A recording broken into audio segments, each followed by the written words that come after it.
안녕하세요. 반갑습니다. 4월 1일 금요일 새벽 말씀을 올려드리겠습니다. 성경 본문 말씀은 마가복음 9장 50절 한 절입니다. 소금은 좋은 것이로되 만일 소금이 그 맛을 잃으면 무엇으로 이를 짜게 하리요? 너희 속에 소금을 두고 서로 화목하라 하시니라. 아멘. 예수님은 오늘 본문에서 소금을 두고 서로 화목하라 그 말씀을 합니다. 생활 속에서 소금은 두 가지 역할을 한다고 생각합니다. 하나는 음식의 맛을 내게 합니다. 아무리 황금 금덩어리가 좋다지만 소금보다 더 소중하지 않습니다. 황금은 없어도 살 수가 있지만 소금은 우리 모든 음식의 기본적인 맛을 내는 것이기 때문에 그거 없으면 음식을 못 먹습니다. 자, 맛을 내는 역할을 하고 또 소금은 생선 사이사이에 소금을 쳐서 썩지 않도록 하는 방부제 역할을 하고 있습니다. 이런 특성을 가진 소금을 두고 화목하라고 했는데 이게 어떤 말씀이 되겠습니까? 어떤 신학자는 이 소금을 바로 그리스도께서 십자가를 통해서 완성하신 복음을 말씀한다고 가르쳤습니다.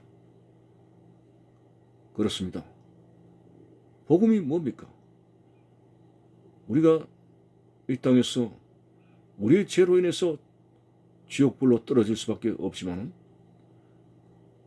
갈보리 언덕에 십자가에 돌아가신 하나님의 아들이신 예수 그리스도를 믿을 때에 온갖 죄에서 사함을 받게 되고 구원 얻게 된다는 이게 바로 복음이 아니겠습니까? 한마디로 복음은 구원입니다. 예수 믿는 사람들의 그 구원 얻는 믿음이 되는 것입니다. 자, 이렇게 해서 소금을 두고 화목하라고 하는 것은 복음을 두고 화목하라. 또 다른 말로 예수 그리스도를 믿는 믿음 안에서 화목하라. 이렇게 생각을 할 수가 있습니다. 한 번은 예수님께서 이런 말씀을 하셨습니다. 내가 이 땅에 화평을 주러 온 줄로 생각하느냐? 아니다. 나는 칼을 주려고 왔다.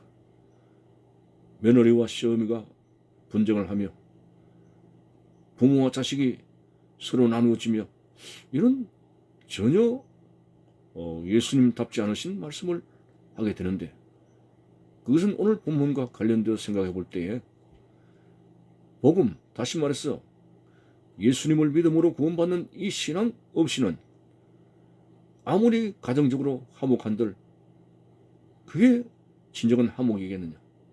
예수 없는 가정, 예수님을 믿는 복음이 없는 그런 가정은 잠깐 살다가 또다시 지옥으로 떨어지기 때문에 무엇보다도 가정에 복음이 들어가고 예수 믿는 신앙이 들어가야 그 가정이 사는 것이죠.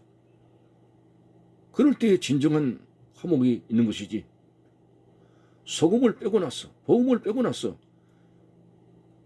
인간적으로 아무리 화목한들 무슨 소망이 있겠습니까?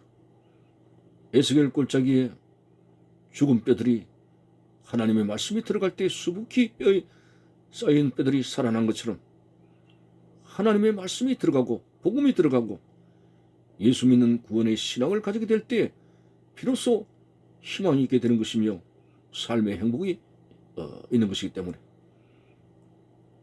예수님께서 금을 주러 왔다, 분쟁케 하려 왔다는 이 말씀은 복음이 들어가는데 소금이 들어가게 되면 서로 싸우게 되는 일이 발생하죠. 그게 무슨 말입니까? 안 믿는 사람의 입장에서는 우리 집안 대대로 불교 집안인데 유교 집안인데 그런 말을 하면서 예수 믿는 그것에 대해서 굉장히 거부 반응을 일으키고 네가 교회 나가면 호적을 파겠다. 이렇게 집안 분쟁이 일어납니다.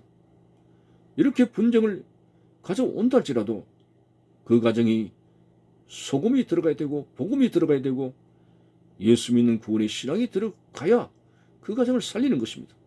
그런 분쟁은 일어나더라도 예수 믿는 사람으로 인해서 가정에 박해가 일어나고 여러 가지 나누어지는 일이 일어나더라도 그 들어간 복음과 소금, 예수 믿는 신앙을 통해서 그 가정을 살려내는 것이 주님 보시기에 더 중요한 것입니다. 그래서 예수님은 소금을 두고 화목하라.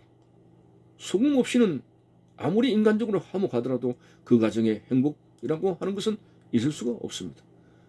우리 가정에 돈이 있고 우리 가정에 가족이 세상에 지혜가 있고 건강이 있다 한들 그걸 가지고 얼마나 천년만년 살겠습니까?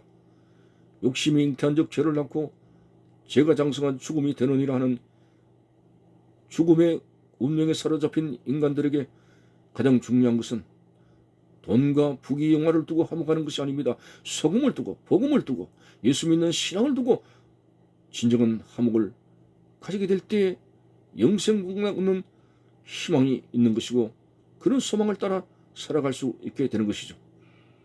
그래서 예수님께서는 칼을 주러 왔다고 하는 그런 거룩한 분쟁을 말씀하셨습니다. 자, 그러면은 소금의 특성을 가지고 예수 믿는 신앙을 조명해 볼 텐데 서두에서도 말씀드렸다시피 소금은 첫째로 맛을 냅니다. 그리스도인은 소금을 두고 화목하라고 했으니 예수 그리스도를 믿는 신앙, 이 신앙 그 자체는 모든 사람에게 살맛을 제공해 주는 겁니다. 소금이 맛을 내듯이 오늘 예수 믿는 이 신앙으로 인해서 비로소 삶의 맛을 가지게 하는 것입니다. 어떤 분은 부모로부터 재산을 많이 물려받아가지고 평생을 놀고 먹어도 살 수 있는 그런 재산가인데 그 사람의 말이 살맛이 안 난다는 거예요. 무기력해진다는 거예요. 이렇게 돈이 많은들 아무런 재미가 없다고 말을 합니다. 그것은 무엇을 말합니까? 세상의 부귀 영화가 인간에게 살맛을 주는 게 아닙니다. 오직 예수 그리스도를 믿는 이 믿음과 그 믿음으로 인해서 영생복락을 얻는다는 이것이 바로 사람에게 살맛을 주는 것이고 갈보리 언덕에 예수님께서 십자가에 돌아가셨기 때문에 십자가의 그 권세와 능력으로 내 마음의 우울증을 가지고 있는 사탄의 권세를 물리칠 수가 있습니다.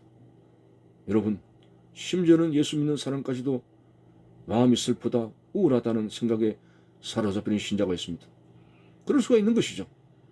우리가 기도 생활하고 말씀 충만한 생활을 하고 내 가슴 속에 성령 충만한 생활이 아니면은 사단이 그 여러 가지 허무한 생각과 이런 것들이 들어오게 되는 것입니다. 그래서 컵에다가 물을 가득 채우게 될 때에 컵 속에는 물이 있고 공기가 없지 않습니까? 컵에 물을 채우지 못하면은 컵 속에는 또 공기가 가득한 것처럼 예수로 충만하지 못하면은 사단의 생각이 들어오게 되고 허무감, 우울증이 들어오게 됩니다. 그래서 예수 그리스도를 믿는 신앙의 본질적인 특성은 바로 사람의 살아갈 살맛을 준다고 하는 것이죠. 저는 가나의 혼인잔치에 그 물이 포도주로 됐다는 것을 잘못 해석하면 알레고리카라는 해석인데 저는 이렇게 생각해 봤습니다. 예수 믿기 전에는 물처럼 몸이 건조한 아무런 맛이 없는 그런 생활을 하게 되지만 예수를 나의 구주로 영접하고 나서 그 물이 포도주의 단맛을 내는 것처럼 참으로 예수로 인해서 희망찬 살맛을 가져오게 되는 것입니다. 오늘 이 세상에서는 뭔가 경제적으로 많이 가졌고 모든 것은 부정함이 없는데 오히려 옛날 가난할 때보다 자살률이 더 높은 것은 심령은 더 황폐화되어 가고 있다고 합니다. 살맛을 못 느끼게 된다는 말씀입니다. 다시 말해서 예수 믿는 신앙인들이 들어가서 살맛을 못 느끼는 사람에게 소금을 전달해주고 예수 그리스도의 복음을 전달해주고 예수 그리스도로 인해서 살만 난다는 그런 소리를 듣게 되어지며 우리 인생의 삶의 생각을 바꿔줘야 하는 것이 바로 신앙의 본질입니다. 두 번째는 이 소금의 사명은 썩지 않게 하는 겁니다. 방부제 역할입니다. 예수 믿는 신앙의 본질은 죄로 인해서 타락하고 부패해져가는 이 세상 속에서 소금과 같은 복음, 소금과 같은 그리스도를 믿는 신앙이 들어가서 이 부패해져가는 세상을 썩지 않게 만드는 역할을 하는 것이 바로 소금의 사명, 복음의 사명, 예수 그리스도를 믿는 믿음의 본질이라고 우리는 깨달아야 할 것입니다. 어쨌든 복음이며 예수 믿는 신앙이며 이런 본질적인 삶맛을 주고 썩지 않게 하는 이 놀라운 그런 소금을 두고 화목하라 하셨죠. 이런 특성을 가진 소금, 복음이 없으면 인간의 그 어떤 것으로도 가정에 진정한 희망을 줄 수가 없습니다. 예수가 들어가야 됩니다. 나의 우상 숭배하는 가정에 복음이 들어가야 됩니다. 분쟁이 일어날지언정 복음을 통해서 그 가정을 변화시켜야 됩니다. 이것이 바로 소금을 두고 화목하라는 주님의 말씀을 생각하면서 우리는 소금이 그 맛을 잃어버리면 아무 싹에도 소용없는 것처럼 부패해져가는 세상의 방부제 역할을 못하고 삶맛 자체를 주지 못하는 맛을 잃은 소금이 되지 말고 예수 그리스도로 인해서 말씀 충만하여 정말 복음적인 맛을 내고 그리고 타락하지 않게 하는 방부제 역할을 할 수 있는 그리스도인의 그런 신앙에 소금을 두고 화목할 수 있는 우리의 삶이 되시기를 바라는 것입니다. 감사합니다.